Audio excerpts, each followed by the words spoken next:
تو فرمایا جب بھی مشکل آئے گی اس کے ساتھ دو دو آسانیاں، دو دو رحمتیں اللہ عطا فرمائے گا۔ تو تھوڑا سا حوصلہ کرنے کے ساتھ ساتھ اپنے رب کے ساتھ تعلق بنائیں تو انشاءاللہ مشکلات سے نکال دے گا، بند دروازے کھول دے گا، تنگی دور ہو جائے گی، دل کو سکون مل جائے گا، اطمینان حاصل ہو جائے گا۔ تو بڑی محبت کے ساتھ یہ کلمات جو ہیں یہ پڑھتے رہیں۔ اللہم لا سہل الا ما جعلتہ سہلا وانت تجعل الحزن سہلا اذا شئت۔ جی تو اللہ مجھے بھی اور آپ کو بھی عمل کرنے کی توفیق عطا فرمائے، آمین۔ اور اللہ ہم سب کو مشکلات سے نجات عطا فرمائے، آسانیاں، رحمتیں اور برکتیں عطا فرمائے۔ آمین۔ ٹھیک ہے سر، سوالات کی جانب بڑھتے ہیں پھر۔ جی بسم اللہ۔ آج کا جو پہلا سوال ہے کافی لینتھی ہے، لیکن چلیں شامل کریں۔ جی ہم 5 بھائی اور 2 بہنیں ہیں۔ 30 سال قبل ہمارے والد صاحب نے 18 مرلہ سرکاری زمین قبضے میں لی۔ بعد میں 3 مرلے ہم 5 بھائیوں کو دی، جبکہ 3 مرلے اپنے پاس رکھی۔ کافی دیر بعد ہم بھائیوں نے ان 3 مرلوں کی قیمت اپنے طور پر سرکار کو ادا کر کے اپنے نام لگوائی۔ والد صاحب نے اپنے والے 3 مرلے بھی بعد میں ہم میں سے 3 بھائیوں کے نام کر دیے، کیونکہ باقی دونوں اپنے اپنے گھر بنا چکے تھے۔ اب سوال یہ ہے کہ والد صاحب کے اس زمین کو احاطے میں لے آنے سے ہی ہماری 2 بہنوں کا بھی ان 18 مرلوں میں حصہ بن جاتا ہے، جبکہ ہر بھائی نے اپنے اپنے 3 مرلے کی قیمت خود ادا کی ہے۔ اگر حصہ بنتا ہے تو ادائیگی کیسے ہوگی؟ زمین کی موجودہ ویلیو کے حساب سے یا پھر جب ہمیں والد صاحب کی طرف سے دی گئی تھی تب کے اعتبار سے؟ سبحان اللہ۔ پہلی بات تو یہ ہے کہ یہ زمین ان کے والد صاحب کی ہے ہی نہیں، جی زمین تو سرکاری ہے، جی اور اس پر قبضہ جمانا بھی شرعاً جائز نہیں ہے۔ اگر گورنمنٹ ان کو یہ الاٹ کرتی تو پھر یہ ان کے والد صاحب کی ملکیت ہوتی، جی پھر وہ اپنے بچوں میں جب تقسیم کر رہے تھے تو بیٹیوں کو بھی حصہ دینا چاہیے تھا۔ لیکن یہ گورنمنٹ کی زمین ہے، جیسے لوگ عموماً اتنا سا گھر ہوتا ہے اور آگے جتنی زمین گورنمنٹ کی پڑی ہوتی ہے اس کو بھی کور کر لیتے ہیں، تو یہ شرعاً جائز ہی نہیں ہے، یہ ان کی ملکیت ہی نہیں ہے۔ البتہ دوسری صورت جب ہوئی کہ بیٹوں نے اس زمین کی باقاعدہ قیمت ادا کر کے تو وہ گورنمنٹ سے لے لی، جی تو ان کی ہو گئی، اب اس کا والد کے ساتھ کوئی تعلق نہیں ہے۔ جو 3 مرلے بانٹے والد صاحب نے وہ کس حیثیت سے بانٹے ہیں؟ مجھے تو یہ سمجھ نہیں آ رہی کہ ملکیت سرکار کی ہے تو والد صاحب نے وہ 3 مرلے تینوں بیٹوں کو کیسے دے دیے؟ یعنی ابھی تک وہ ویسے کے ویسے شاملات ہی پڑے ہیں، والد صاحب نے تقسیم اپنی طرف سے کر دی لیکن ملکیت اب بھی گورنمنٹ کی ہے، اب بھی والد کی نہیں ہے۔ تو ان دونوں صورتوں میں بہنوں کا تو حصہ اس میں بنتا ہی نہیں ہے۔ بیٹوں نے جو پیسے خود دیے، اگر بہنوں نے بھی کچھ دیے ہوتے تو ان کی ہوتی۔ تو والد صاحب نے جو یہ بانٹی ہے غیر سرکاری زمین، یہ ان کی ملکیت نہیں تھی اور ان کو بانٹنے کا بھی حق نہیں تھا۔ البتہ جب بیٹوں نے قیمت دے کے گورنمنٹ سے وہ حاصل کر لی تو وہ ان کی ہو گئی ہے، جی اور جو 3 مرلے ابھی تک اسی طرح ہیں تو وہ نہ والد کی ملکیت ہے اور نہ وہ بانٹ سکتے ہیں اور نہ ہی اس میں بیٹیوں کا کوئی حصہ ہے۔ تو یہ مسئلہ ہی ختم ہو گیا ہے کہ قیمت کون سی لگانی ہے جی بہنوں کے حصے نکالنے کے لیے۔ بہنوں کا حصہ بنتا ہی کوئی نہیں ہے کیونکہ والد صاحب کی پراپرٹی ہے ہی کوئی نہیں۔ ہاں البتہ اس کے علاوہ کو اگر کوئی پراپرٹی ہے والد صاحب کی، یا وہ جو اصلی گھر جس میں وہ رہ رہے ہیں وہ ان کا اپنا تھا، تو اس میں بیٹیوں کا پورا حصہ ہے بھائیوں کے ساتھ۔ ٹھیک ہے ٹھیک ہے۔ اچھا سر، آگے ایک اور کوسچن میں پوچھتے ہیں، میرے ایک دوست نے مجھے کچھ خریدنے کا کہا۔ میں دکاندار نہیں ہوں بلکہ میں نے اپنے کسی جاننے والے دکاندار دوست سے بات کر کے مطلوبہ چیز کا سودا کیا۔ وہ چونکہ میرا دوست تھا اس لیے اس نے مجھے وہ چیز مارکیٹ سے 2 روپے کم ریٹ پر دے دی۔ مثال کے طور پر مارکیٹ میں وہ 50 روپے کی تھی، اس نے مجھے 48 روپے میں دے دی۔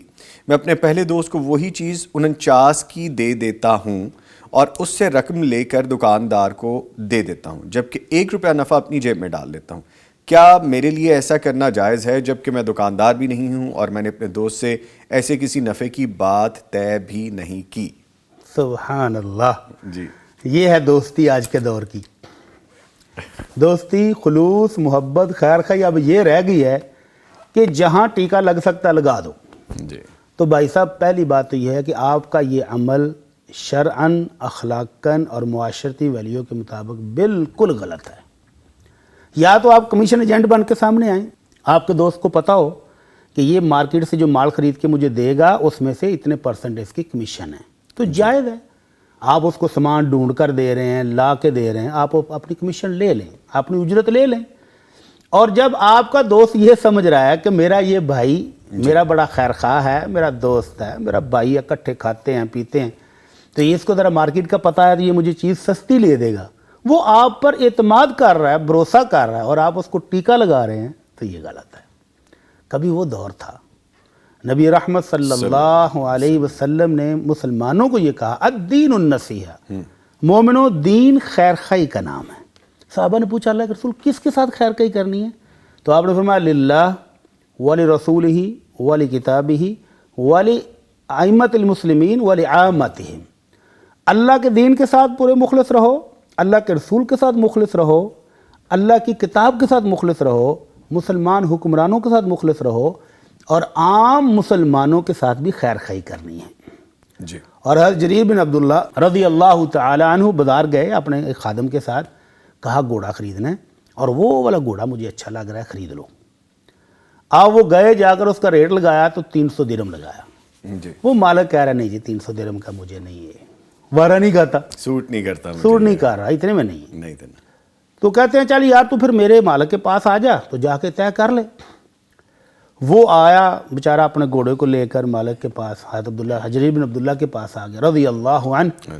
تو حضرت جریر بن عبداللہ نے گھوڑا دیکھتے ہی اس سے پوچھا کتنے کا بیچ رہے؟ کہتے جی آپ کے بندے نے 300 درہم ریٹ لگایا لیکن مجھے یہ قبول نہیں۔ تو حضرت جریر بن عبداللہ کہتے تیرا گھوڑا تو 400 کا بھی بک سکتا ہے یار۔ تو کہتا ہے پھر 400 دے دو۔ ان کا نہیں 500 کا بھی ہے، گھوڑا بڑا قیمتی ہے۔ اللہ اکبر۔ یار تیرا گھوڑا تو مجھے لگ رہا ہے 600-700 میں بھی بک جائے گا۔ 800 یا 900 درہم دے کر اس سے گھوڑا خریدا، اور پھر اپنے خادم کو ڈانٹا کہ تجھے میں نے گھوڑا خریدنے کے لیے بھیجا تھا اور تو نے ایک مسلمان کو اتنی تکلیف پہنچائی کہ وہ ادھر سے گھوڑا لے کر ادھر تک پہنچے، اور پھر وہ بیچارہ منتیں کرتا پھرے کہ میرا گھوڑا قیمتی ہے، میں نے اتنے میں نہیں بیچنا۔ یہ تکلیف دینا بھی تمہارے لیے درست نہیں تھا۔ جتنے پیسے وہ کہہ رہا تھا جائز تھے اور اس کا گھوڑا اچھا تھا، لے لینا تھا وہیں پر۔ اس کو آنے جانے کی تکلیف میں کیوں ڈالا؟ اس کو اس مشقت میں کیوں ڈالا ہے کہ وہ بیچارہ آ کر ہمارے پاس منتیں کر رہا ہے؟ جی۔ یہ تھی خیر خواہی۔ اب یہ بھائی دیکھیں خیر خواہی کیسے کر رہا ہے، ایسا بالکل بھی جائز نہیں ہے۔ ان کو صاف اور کلیئر ہونا چاہیے، یا تو اپنے دوست کو کہے کہ بھائی اتنے % میں لوں گا، یا اس کے ساتھ محبت کا تقاضا یہ ہے کہ جتنے کی مارکیٹ میں سے ملی ہے اتنے کی اس کو دے آ کر۔ اور اگر پھر وہ کو گفٹ دیتا ہے محبت میں، یار تو نے مجھے اتنی سستی چیز لے لی، پکڑ موبائل میری طرف سے، تو ٹھیک ہے لے لے۔ لیکن اگر بغیر طے کیے، بغیر اس کو بتائے، تو یہ دھوکہ اور فراڈ ہے۔ اور اللہ کے نبی صلی اللہ علیہ وسلم فرماتے ہیں المکر والخداع فی النار، دھوکہ، مکر و فریب یہ تو جہنم میں جائے گا۔ ٹھیک ہے، تو اس لیے بچنا چاہیے ایسی حرکتوں اس سے بچنا چاہیے۔ جی۔ اچھا، ایک اینگل تو آپ نے بتا دیا، جو مجھے اس سوال میں دوسری چیز نظر آئی، وہ اپنی طرف سے خیر خواہی بھی کی ہے اس نے کہ مارکیٹ میں اگر جو پرائس تھی اس سے کمپیریٹیولی سستا ہی لے کے دیا ہے۔ وہ پہلے بھائی نے اس کو کہا ہی اس لیے ہے جی کہ اس کے پاس مارکیٹ کا تجربہ نہیں ہے، اوکے، یا اس کا مارکیٹ میں کوئی واقف نہیں۔ اس کو مارکیٹ میں اس کا دوست بیٹھا ہوا ہے، جی، اس نے اس کو اسی لیے بھیجا کہ یار تیرا دوست ہے ادھر، تو سستا لے دے مجھے گا، سستا لے دے گا۔ تو اب اس کی خیر خواہی کا تقاضا تو یہ ہے کہ جتنے میں وہاں سے لیا ہے وہی اس کو آ کر بتائے، اور اگر اس کو بتائے بغیر درمیان سے اچھی خاصی رقم جو ہے، عموماً پراپرٹی میں یہی تو ہوتا ہے جی، کہ گاہک کو آ کر کہتے ہیں جی اتنے کروڑ سے کم وہ نہیں مان رہا، اور ادھر مالوں کو کہہ رہے ہیں اتنی تو اس کی ویلیو ہی نہیں ہے، درمیان میں سے 30-40-50 لاکھ کروڑ 2 کروڑ جو ہے نا وہ درمیان میں سے کاٹ جاتے ہیں۔ تو یہ غلط ہے، دھوکہ ہے۔ جب آپ کی کمیشن طے ہے 2% تو آپ 2% لیں، اور خیر خواہی کے ساتھ اس کو مکان خرید کر دیں، اس کو بیچ کر دیں۔ اچھا، نارملی نا بھٹی صاحب، یہ بہت سارے کاروباروں میں، بہت ساری چیزوں میں، بزنسز میں ایسے ہوتا ہے۔ جس میں گاڑیوں کا بزنس کرتا ہوں، سم ٹائمز اس میں بھی چیز دیکھنے میں آتی ہے، ایک چیز کی وہ قیمت ہوتی نہیں، اس میں خامی بھی ہوتی ہے، لیکن وہ بتائے بغیر زیادہ ریٹ پہ دی جاتی ہے۔ اور سم ٹائمز اس کی دوسری صورت یہ بھی نظر آتی ہے کہ سر آپ نے اتنی خوبصورت بات کی کہ ہمارا دین اور ہمارے بڑے تو ہمیں یہ سکھا کے گئے ہیں، صحابہ کرام کے بارے میں آپ نے ابھی بتایا کہ تمہاری چیز کی قیمت یہ ہے، اصل میں یہ ہونی چاہیے، اور ہم خامیاں نکال کے ان خامیوں پہ ہاتھ رکھ کے پھر کہتے ہیں کہ یہ چیز سستی دو کیونکہ اس میں یہ خامی ہے، اور ہم ولنگلی اس کو بائی کرنا چاہتے ہیں کم ریٹ پہ۔ تو یہ بڑی مناسب بات آپ نے کی۔ دوسری بات یہ ہے کہ آپ نے جب کوئی چیز طے کر لی ہو اور اس کو طے کرنے کے بعد آپ نے کسی کو ہیلپ آؤٹ بھی کیا ہو 2 3 4 5 مرتبہ، تو اس بندے کو خود بھی تھوڑی سی یہ بات سوچنی چاہیے کہ میں تقاضے پہ تقاضے کرتا جا رہا ہوں اور جو اس کی لیگل ٹرم ہے اس کو میں کمپلیٹ نہیں کر رہا، تو یہ سیلر کے اوپر اس کا کچھ نہیں ہے، یہ پھر بائر کے اوپر ہے، یعنی بہت سی صورتیں۔ اینی وے ڈسکشن آگے چلی گئی جی۔ ایک اور کویسچن ہے، لکھتے ہیں مکان زمین وغیرہ کا معاہدہ کرنا کئی سالوں کا، پھر مجبوری یا غیر مجبوری سے معاہدہ توڑنا، کیا یہ جائز ہے؟ یہ کلیئر نہیں ہے کہ زمین اور مکان کرائے پر دینی ہے، کیا کرنا ہے۔ اگر تو کرایہ ہی مقصود ہے تو مدینہ منورہ میں حضرت رافع بن خدیج رضی اللہ تعالیٰ عنہ کہتے ہیں کہ سب سے زیادہ کھیت اور باغات ہمارے تھے، اور ہم کئی سال باغات ٹھیکے پر دیتے تھے۔ تو اللہ کے نبی صلی اللہ علیہ وسلم کے دور میں یہ معاہدے ہوئے ہیں کہ کئی سال باغ کو ٹھیکے پر دے دیا ہے، زمین ٹھیکے پر دے دی ہے اور چل رہا ہے۔ البتہ یہ ہے کہ ایک بندہ مجبور ہو گیا ہے، وہ کہتے ہیں جی میں مزید نہیں چل سکتا آپ کے ساتھ، 5 سال کا معاہدہ تھا، 2 سال کے بعد وہ آ گیا جی میں کینسل کرنا چاہتا ہوں، تو کینسل کر دینا چاہیے۔ اللہ کے نبی صلی اللہ علیہ وسلم فرماتے ہیں من اقال مسلمن اقال اللہ اسرتہ یوم القیامہ، جو مسلمان بھائی کا سودا کینسل ہونے پر قبول کر لیتا ہے کہ چلیے یار کوئی بات نہیں، اور جو نقصان ہو رہا ہے اس کو پورا کر دیتا ہے، کچھ لو کچھ دو، جہاں پر ان کی انڈرسٹینڈنگ ہو جائے۔ مثلا اس نے 5 سال کا ٹھیکہ دیا ہوا تھا، وہ 2 سال کے بعد آ کر کہتا ہے یار میں مزید نہیں دے سکتا، تو 3 سال کو اس کو واپس کر دے، اگرچہ کنٹریکٹ کی بیس پر وہ باقی 3 سال کا رکھ سکتا ہے۔ طے ہو چکا تھا کہ بھائی میں 5 سال کا باغ دے رہا ہوں، زمین دے رہا ہوں، مکان دے رہا ہوں، پراپرٹی آپ کے والے کر رہا ہوں، اور اتنا کرایہ اس نے لے لیا ہوا ہے، اب وہ واپس کرنے کا ذمہ دار نہیں ہے۔ لیکن بھائی اگر آ کر ریکویسٹ کرتا ہے کہ میں مزید نہیں چل سکتا، میرے وسائل نہیں ہیں، مسائل ہو گئے ہیں، تو اس کو واپس کر دے۔ فضیلت کیا ہے کہ جو اپنے مسلمان بھائی کا یہ سودا کینسل کرنے پر قبول کرے، اللہ قیامت کے روز اس کے گناہ معاف کر دیں گے۔ سبحان اس سے بڑی اور کیا چاہیے اس کو، جی کہ جس روز ایک نیکی کے لیے لوگ بھاگ رہے ہوں گے، اس روز اللہ کی رحمت ملنے کی توقع اور امید لگا لے، تو اس میں کتنا بڑا فائدہ ہے۔ تو اس لیے اگر مسلمان بھائی کے ساتھ خیر خواہی کرے تو یہ اس کے لیے فائدہ ہی فائدہ ہے۔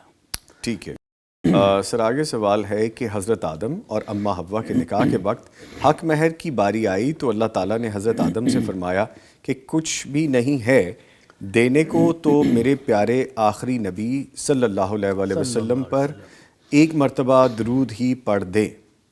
یہ سوال ہے جی۔ درود شریف کی تو گردان ہم ہر پروگرام میں کرتے ہیں جی انشاءاللہ کہ اس سے بڑھ کر کوئی اللہ کی رحمتوں کے حصول کا وظیفہ نہیں ہے، پڑھنا چاہیے۔ لیکن یہ جو سٹوری ہے کہ اللہ رب العزت نے آدم علیہ السلام کو کہا کہ حق مہر دو، وہ ہمارے ایک دوست درس دے رہے تھے، تو ایک بندے نے اسی طرح سوال پوچھا جی کہ جی اماں جی اور ابا جی کا نکاح کس نے پڑھایا تھا؟ تو وہ غصے میں آگے کہتا بیٹھ جا، ابھی تجھے بتاؤں گا کہ نکاح کس نے پڑھایا، پھر پوچھو کہ چھوارے کس نے بانٹے تھے، تو بیٹھ جا۔ اچھا تو یہ بات ایسے بڑھتی جاتی ہے۔ جی تو یہ سٹوری جو ہے مختلف خطبہ، واعظین اور اس طرح کے لوگوں کی پھیلائی ہوئی ہے، اور ان کی کتابوں میں اس طرح قصے نقل در نقل چل رہے ہیں، کوئی سند نہیں ہے۔ یعنی اللہ کے نبی صلی اللہ علیہ وسلم کے فرمان کے مطابق یہ کوئی قصہ ثابت نہیں ہے کہ ایسا ہوا ہو۔ اور پھر اس قصے میں اتنی ورائٹی ہے، کسی قصے میں ہے کہ اللہ نے کہا کہ 3 مرتبہ درود شریف پڑھو، جی کسی قصے میں ہے 10 دفعہ پڑھو، کسی میں ہے 20 دفعہ پڑھو، کسی میں ہے 100 دفعہ پڑھو، کسی میں 1000 دفعہ پڑھو۔ تو یعنی ہر خطیب نے اپنے اپنے حساب سے اس کو بڑھا چڑھا کے بیان کیا ہے۔ درود شریف پڑھنے کے ہم سب قائلین میں سے ہیں، پڑھتے ہیں، اللہ ہمیں اپنی رحمتوں سے نوازے۔ آمین۔ لیکن یہ سٹوری غلط ہے، یہ سٹوری صحیح ثابت نہیں ہے۔ تو ایسا کوئی واقعہ اللہ کے نبی صلی اللہ علیہ وسلم کی زبان مبارک سے نہیں ارشاد ہوا۔ ٹھیک ہے۔ اچھا، کل ایک جگہ فیملی گیٹ ٹوگیدر تھا اور ایک ایسے ہی نئے بندھن میں بندھنے جا رہے تھے 2 بچے، تو وہاں پہ حق مہر کے حوالے سے بات ہو رہی تھی۔ اب مجھے چونکہ دیکھتے ہیں تو پھر انہوں نے کہا کہ جی، میں نے کہا جی میں آپ کو نہیں بتا سکتا اس طرح سے، آپ پراپر آپس میں ڈسکشن کر رہے ہو جو دین میں ہے۔ پھر وہ آ گیا جی شرعی، پھر میں نے کہا اگر آپ نے شرعی پہ آنا ہے تو اس وقت کا شرعی اب کا یہ بنتا ہے۔ تو ایک دفعہ سر میں چاہوں گا 1-2 لائنس میں وہ ذرا کائنڈلی بتا دیں کہ اب کا حق مہر کیا بنتا ہے۔ ابھی میرے ساتھ بھی اسی اتوار کو، پچھلے 3-4 دن ہوئے ہیں، ہاں اتوار کو تھا، پچھلے اتوار کو شاید ایک شادی تھی، تو وہ حق مہر لکھ رہے ہیں کہ سارے مسجد کے نمازی تھے، تو مجھے کہتے ہیں بٹی صاحب وہ لکھ دو جو شرعی ہے۔ میں نے کہا دیکھ لے رہا، مشکل ہو جائے گی آپ کے لیے جو شرعی ہے، جی آپ کو پتہ ہے شرعی کتنا ہے؟ کہنے لگے جی وہ یہ 16 روپے 32 آنے اس طرح کا تھا کوئی۔ میں کہا واہ بڑے سے آنے ہو۔ تو میں نے کہا جس دور میں علماء کرام نے یہ فتویٰ دیا تھا 16 روپے 32 پیسے والا، جی اس دور میں سونے اور چاندی کی قیمت اتنی ہی بنتی تھی۔ جی تو شریعت نے یہ ہماری سہولت پر چھوڑا ہے۔ اللہ کے نبی صلی اللہ علیہ وسلم نے اس صحابی کو جس کے پاس کچھ بھی نہیں تھا، آپ نے اس کو کہا جاؤ ڈھونڈو، اگر لوہے کی ایک انگوٹھی ملے تو وہی لے آؤ۔ ٹھیک ہے، یہ کم سے کم مقدار تھی۔ ایون ایک خاتون نے جوتے کے ایک جوڑے کے عوض میں بھی شادی کی. تو آپ نے فرمایا تم اس پر راضی ہو گئی؟ کہنے لگی اللہ کے نبی میں راضی ہو گئی. اور میکسیمم ہم نے بتایا تھا کہ 150 کلو سونا، قنطار جو قرآن مجید میں آیا ہے وہ 150 کلو سونا ہے یا چاندی ہے. اتنی بڑی مقدار بھی ہو سکتی ہے لیکن یہ بندے کی استطاعت پر ہے. اوکے.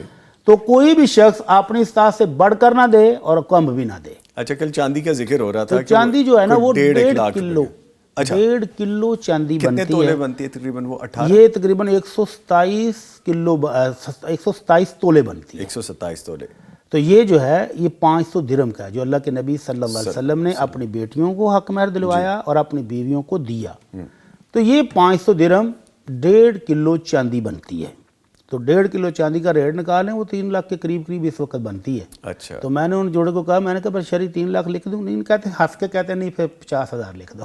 اللہ اکبر. نہیں جی اگر شرعی کی بات تھی تو یہ میں نے اس لیے واضح کیا کہ ان کا کہنا تھا کہ وہ بڑا ریپیٹڈلی اور بڑے کنسسٹنٹ ہیں صبح وطن دیکھنے میں، ہمارے شوز ہمارے کلپس دیکھتے ہیں.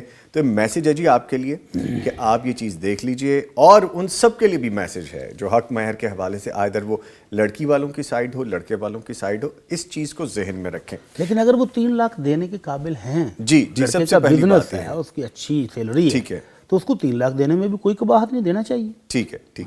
اچھا ہمارے ساتھ ایک لائیو کالر ہے سر کمالیہ سے، محمد معاویہ صاحب. جی السلام علیکم. وعلیکم السلام. ندیم صاحب کی حال ہے؟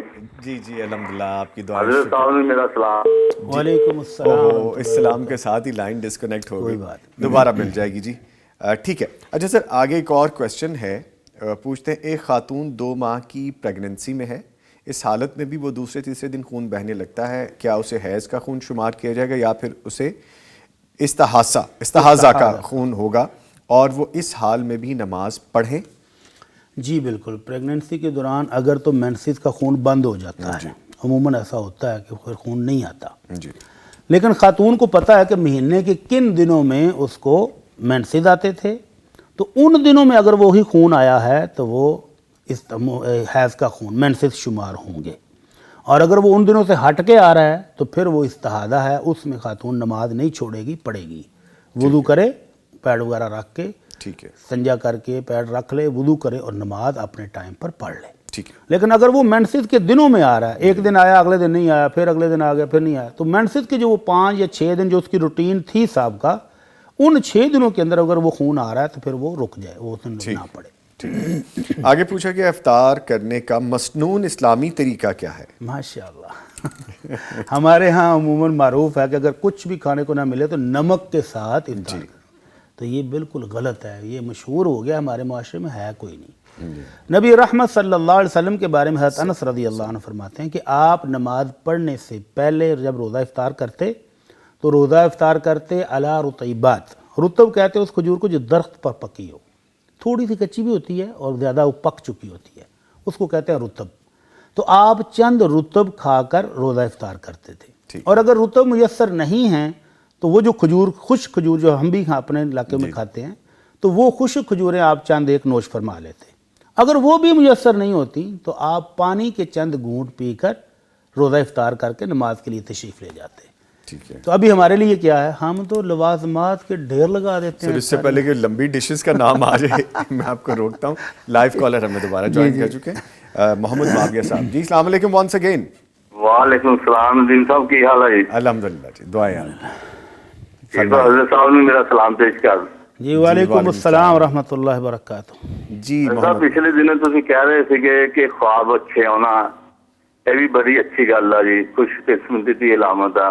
اچھا میں تو یہ گل کر رہا ہے کہ میں پچھلے دنوں سے خواب دیکھ رہا کہ مسجد نبوی میں کھڑا ہوں گا، ماشاءاللہ بہت ہی فس کے نماز پڑھ رہے ہیں، یعنی کہ مجمع کافی ہے.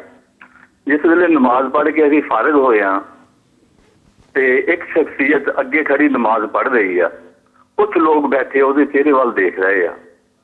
میرے نال دا آدمی کہنے لگیا ہے کہ جاندا ہے کون کہڑی شخصیت ہے؟ کہ میں کہا یار کون آ؟ تو انہوں نے کہا کہ حضور اکرم صلی اللہ علیہ وسلم اللہ دے نبی ہے. میں حضرت انہوں بہت غور نہ چہرے دے وال دیکھن لگ گیا، درمیانہ قد، نہ بہتا لمبا نہ بہتا اچا، تے گول چہرہ، خوبصورت داڑھی مبارک آئی.